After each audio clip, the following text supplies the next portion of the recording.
Hey everybody, this is my video to explain to you as best as I can the executive branch of government.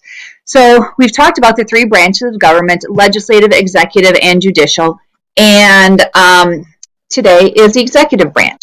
So the main job of the executive branch is to enforce the laws. So we've talked about how the legislative branch makes the laws.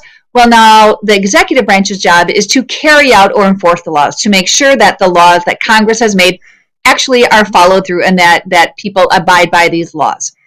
There are three parts to the executive branch. The first part is the president, and that's probably the most visible member that we have of the executive branch. We also have the vice president, and then we have the cabinet. And the cabinet is a group of advisors that the president picks, because no president can know everything about everything. That just is impossible. And so he or she chooses people that might be an expert, say, in education or in finance or in working with other people to head up these. They're called executive departments, to help the president and advise him or her to make decisions. So let's see a little bit about the president. So requirements to be president. First of all, you have to be 35 years old. You need to be a natural born citizen of the United States, which means you have to be born in our country. So if you were born in France and moved here when you were 2 years old and you've lived here forever and ever, you still cannot be president. You have to be a natural born citizen. The other thing is that you do have to have lived in the United States for 14 of your adult years. So let's say somebody was born in America but moved to France when they were 2 years old and came back at age 35 and they want to run for president. Well, that's not going to work. You have to be living here in our country for 14 of your adult years.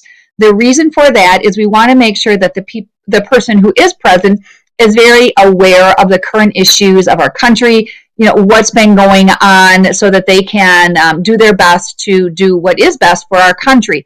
And by living here for a certain amount of time, that is going to ensure that that person is knowledgeable about the state of affairs in our country. So next is the vice president, and the vice president also has to have the same qualifications as president, because if the president would be impeached or die or for some reason not be able to hold out the duties of being president, the vice president has to step up to replace him or her. Originally, George Washington, our first president, had 4 members of his cabinet, and we still have those positions today, which is pretty cool that the founding fathers had such kind of knowledge of what would be important in running a government that we still have those positions today. So those 4 positions are Secretary of State, Secretary of the Treasury, Secretary of Defense, and the Attorney General. So in short, the Secretary of State oftentimes deals with foreign countries. If the president cannot represent our country on a visit to, say, France or Germany or any other country, the Secretary of State might go in his or her place. They really have great people skills and will often negotiate deals or agreements between the United States and other countries. The Secretary of Treasury is the money person. This person is in charge of setting budgets and all things money for the country.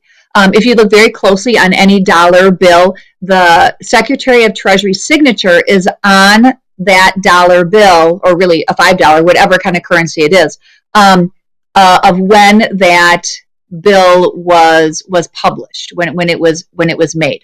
And then the last job is the Attorney General, and that is the head lawyer for the country. So when our country first started out, the Constitution was being challenged quite a bit, and so the Attorney General had to figure out how the Constitution would be applied to different situations.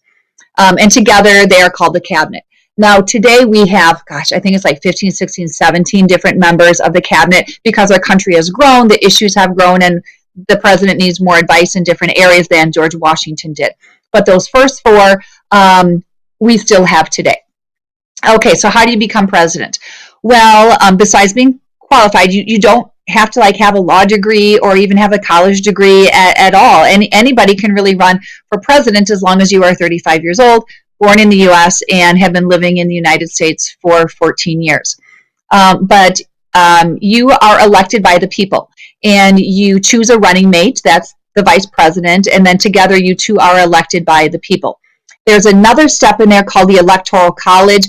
We're going to save that for another conversation. But for right now, the people elect the president into office. I mentioned the vice president is picked by the president, and then he or she is elected with the president into office. How do cabinet members get their jobs? Well, it's a two-step process. The first step is that the president gets to pick whoever he or she wants to be in their cabinet. Then the Senate gets to approve those, it's called presidential appointments. And that really ensures that the president is picking good qualified people to hold these positions.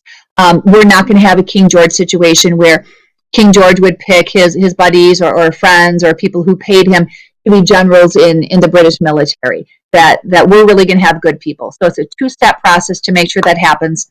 The president picks and the Senate approves. And that's really it for the executive branch. Any questions that you have about the powers of the president or the executive branch are all found in Article 2 of the U.S. Constitution. Thank you for watching.